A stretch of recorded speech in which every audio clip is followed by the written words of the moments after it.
Good morning class 12th। आज हम करेंगे 5th चैप्टर की रिवीजन। 5th चैप्टर है हमारा children and women in sports, खेलकूद में बच्चे एवं महिलाएं। इसका फर्स्ट टॉपिक है हमारे पास what is motor development. Motor skills or development refers to the development of a child bone, muscles and ability to move around and manipulate his her environment। सबसे पहले हमें ये पता होना चाहिए मोटर जो डेवलपमेंट है, गामक विकास। इसका मीनिंग क्या है? गामक विकास। गामक क्या होता है? हमारे इस शरीर की जो मांसपेशियों का विकास है वो गामक विकास कहलाता है। तो ये जो डेफिनेशन है ये है कि गामक विकास से जो अभिप्राय है, जो इसका अर्थ है, एक बच्चा जो घूमता है, चलता है, फिरता है, अपने दैनिक रूटीन के जो कार्य करता है, जो उसकी मसल्स की डेवलपमेंट होती है और वह वातावरण को किस प्रकार से परिवर्तित कर अपने शारीरिक, मानसिक, संवेगात्मक कौशलों का विकास करता है। मतलब कि एक बच्चे का शारीरिक रूप से बढ़ना, उसके दिमाग का बढ़ना और उसका संवेगात्मक विकास, ये सभी क्या है? गामक विकास या मोटर स्किल कहलाते हैं। अब फर्स्ट है मोटर स्किल, गामक विकास। इसको 2 पार्ट्स में डिवाइड किया गया है। फर्स्ट है ग्रोस मोटर स्किल और सेकंड है fine motor skills. Gross motor skills का मतलब बड़ी मांसपेशियों का विकास, जिसे हम स्थूल गामक विकास कहेंगे, और फाइन मोटर स्किल्स सूक्ष्म गामक विकास, छोटी मांसपेशियों का विकास। These are responsible for movement and include activities that involve moving major areas of the body. ये क्या है? जो ग्रोस मोटर स्किल है ये क्या है? एक शरीर की हलचल है जो विभिन्न प्रकार की गतिविधि करवाने में सहायता प्रदान करती हैं। और इसमें जो हमारे शरीर के मुख्य अंग, बड़े अंग, वो हाथ पैर सहायता करते हैं, शरीर को हिलाने डुलाने में, चलने में हमारी मदद करते हैं। वो होता है, क्या होता है? ग्रोस मोटर स्किल, गामक विकास, बड़ा विकास, बड़ी मांसपेशियों का विकास। और फाइन मोटर, सूक्ष्म मांसपेशियों का विकास। These require more precision and coordination, hand and eye coordination. इसके लिए क्या है? अधिक सटीकता की ज़रूरत है, अधिक बारीकी की और तालमेल, कोऑर्डिनेशन की ज़रूरत है। उदाहरण के लिए जब हम कोई काम करते हैं तो हमारे हाथ से जो हम काम करते हैं और हाथ और आंखों के बीच जो कोऑर्डिनेशन है, तालमेल है, वो क्या कहलाता है? हमारा फाइन मोटर स्किल। बहुत बारीकी से किया गया क्या है? विकास, जिसमें कि आंखों की मांसपेशियों का उस काम के साथ कोऑर्डिनेशन होता है, वो कहलाता है फाइन मोटर स्किल, सूक्ष्म गामक विकास। नेक्स्ट टॉपिक हमारे पास है stages of motor development in children. बच्चों में गामक विकास के कौन से चरण हैं? कौन से? इसमें 4 हैं। इन्फेंसी पीरियड है, नंबर 2 अर्ली चाइल्डहुड है, थर्ड है middle childhood and last late childhood. Early का मतलब, इन्फेंसी का मतलब शैशवावस्था, जब बच्चा पैदा होता है 0 से 5 वर्ष की अवस्था होती है। अर्ली चाइल्डहुड प्रारंभिक बाल्यावस्था, जो कि 5 वर्ष से कितने 8 वर्ष तक की होती है। मिडल चाइल्डहुड है मध्य बाल्यावस्था, और फिर क्या है? लेट चाइल्डहुड, बाद की बाल्यावस्था। ये 4 तरह की जो मोटर डेवलपमेंट है मांसपेशियों की, 4 तरह की जो विकास होता है इन 4 चरणों में होता है। एक शैशवावस्था, प्रारंभिक बाल्यावस्था और मध्य बाल्यावस्था और बाद की बाल्यावस्था। इन 4 पीरियड्स में क्या है? विकास होता है। अब फर्स्ट है हमारे पास हेरेडिटी एंड जेनेटिक, सेकंड है एनवायरनमेंट, थर्ड है nutritions, fourth opportunity, fifth postural deformities, sixth है सेंसरी इम्पार्टमेंट, और 7th है ओबेसिटी, 8th है फिजिकल एक्टिविटीज़, 9 है इमुलेशंस। अब फर्स्ट है हमारे पास हेरिडिटी, जो हमारे मांसपेशियों को प्रभावित करते हैं, गामक विकास को प्रभावित करने वाले कारक हैं। वंशानुक्रम, जो कि क्या है? पीढ़ी दर पीढ़ी, जो हमारे जेनेटिक एक शरीर की छोटी संरचना है जो हमें अपने क्या है? पूर्वजों से मिलती है। तो इसमें वो सभी जैविक तंत्र जो हमारे जीन हैं जो हमारी कार्य क्षमता हमारे जीन पर निर्भर करती है। हमारे माँ बाप और स्वयं उनकी जो आनुवंशिकता है वो हमें प्रभावित करती है। यदि आनुवंशिक रूप से कोई कमजोरियां हैं तो वो क्या है आने वाले उनके बच्चों में भी होंगी। तो इस तरह से हेरिडिटी भी गामक विकास को प्रभावित करती है। नंबर 2 है हमारे पास सेकंड एनवायरनमेंट, वातावरण। वातावरण आपको पता है कि एक बच्चे के वृद्धि विकास में वातावरण का बहुत बड़ा रोल होता है। अगर एक बच्चा अच्छे एनवायरनमेंट में रह रहा है, जीवन व्यतीत कर रहा है, तो क्या है अच्छा एनवायरनमेंट उसका वृद्धि विकास तेजी से करेगा, क्योंकि वह स्वस्थ एनवायरनमेंट में जी रहा है। और स्वस्थ एनवायरनमेंट में जी करके एक बच्चा क्या है बीमारियों से बचा रहता है और उसका जो कामक विकास है वो तेजी से होता है। न्यूट्रिशंस, ये भी पता है पोषण, कि अगर एक बच्चे का पोषण अच्छा है, खाना पीना अच्छा है, पौष्टिक आहार खा रहा है, तो वो क्या है वो उसका शरीर मजबूत होगा और उसके शरीर की वृद्धि विकास तेजी से होगा। नंबर 4 है अपॉर्चुनिटी। अपॉर्चुनिटी में क्या है विभिन्न प्रकार के अवसर। हमें अगर बच्चे को खेलने के विभिन्न प्रकार के अवसर मिलते हैं तो विभिन्न प्रकार की गतिविधियों में भाग लेता है, तो वह बच्चा क्या है फुर्तीला होगा, उसमें क्या है फ्लेक्सिबिलिटी अच्छी होगी, शक्ति, गति, ये सारी चीज़ों का विकास अच्छे तरीके से होगा। नेक्स्ट है पोस्चरल डिफॉर्मिटीज़, यानी कि मुद्रा संबंधी जो विकार हैं, विकृतियां हैं, कमियां हैं।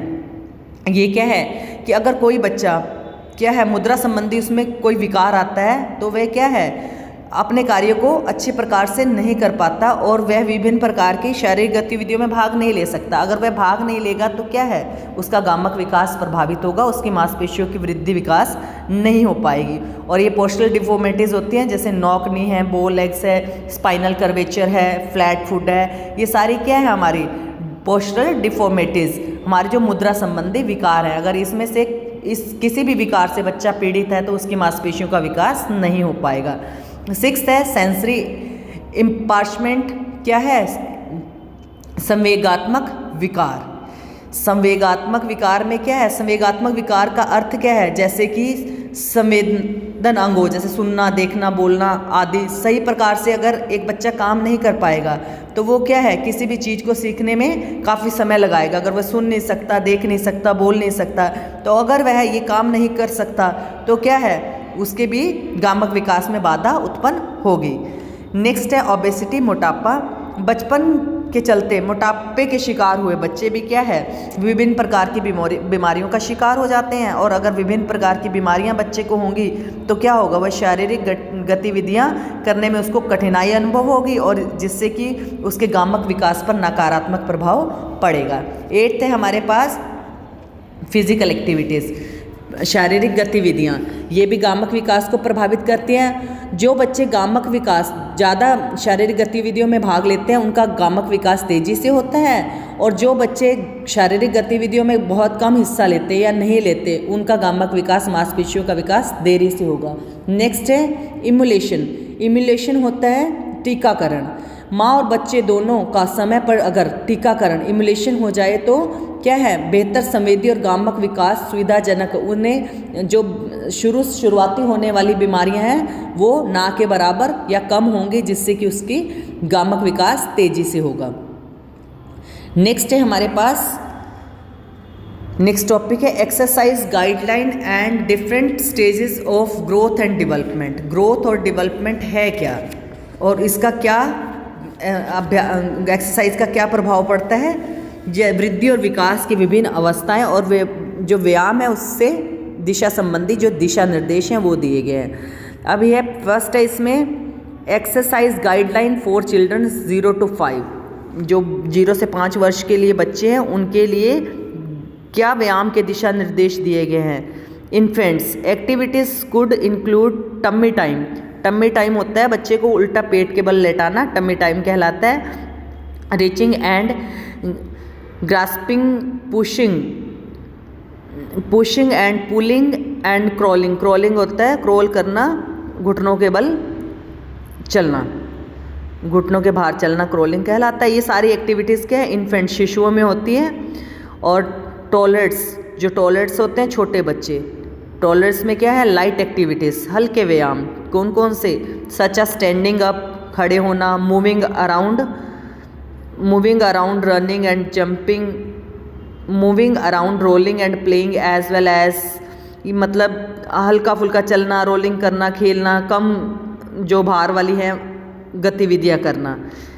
और थर्ड है ऑल चिल्ड्रन एज्ड अंडर 5, जो सभी प्रकार के 5 वर्ष के से कम आयु के बच्चे हैं, उनका क्या है, क्लाइंबिंग फ्रेम और riding a bike, more energetic bouts of activities. तो ये उनके लिए क्या है, लटकना है, बाइक चलाना है, ज़्यादा ऊर्जा वाली गतिविधियाँ, दौड़ना, पकड़ना आदि, ये सभी एक्टिविटीज़ उनके लिए बहुत ज़्यादा ज़रूरी है, जिनसे कि उनका गामक विकास हो सके।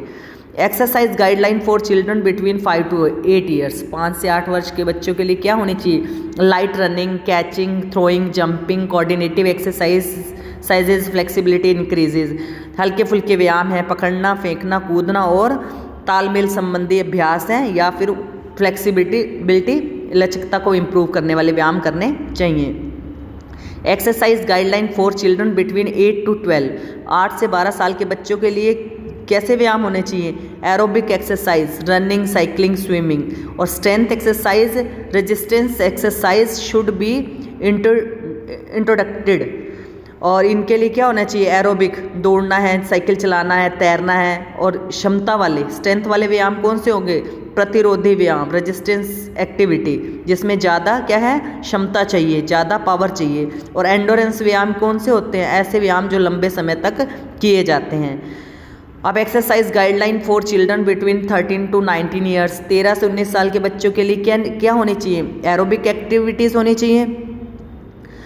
एरोबिक होती है ऑक्सीजन के साथ किए जाने वाले व्यायाम, टीम गेम्स हैं, और development, togetherness and team coordination, और टीम के साथ मिलकर के समूह में खेलना।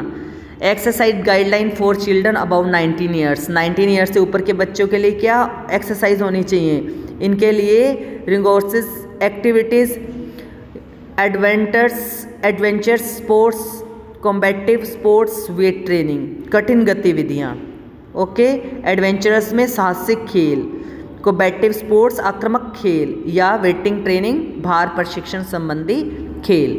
और ये है फोर्थ लास्ट वन हमारा जो टॉपिक है 5th चैप्टर का, कॉमन पोस्चरल डिफॉर्मिटीज।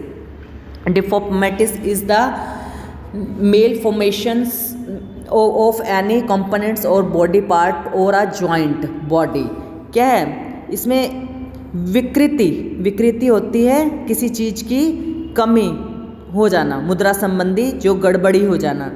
ये किसी अवयव की, शरीर के किसी भाग या शरीर से किसी भी जोड़ की कुरचना, मतलब ठीक प्रकार से उसकी रचना ना होना, क्या कहलाता है, डिफॉर्मिटीज कहलाता है। वो क्या होती है, विकृति, मुद्रा संबंधी विकार। कौन कौन से हैं, काइफोसिस कुबड़, लार्डोसिस होता है पेट का आगे की ओर निकलना, स्कोलेसिस रीढ़ की हड्डी का सी या एस का रूप धारण कर लेना, नोकनी घुटनों का भिड़ना, फ्लैट फुट, जब फुट जो पैर है हमारे उसके नीचे एक आर्क बनता है, वो आर्क ना बन करके पैर बिल्कुल पूरी तरह ज़मीन की सतह को छू जाएं, वो फ्लैट फुट कहलाते हैं। और राउंड शोल्डर, गोल कंधे, जब अत्यधिक फैट हो जाता है बॉडी में तो कंधे क्या हैं, गोल दिखाई देते हैं, गोल हो जाते हैं।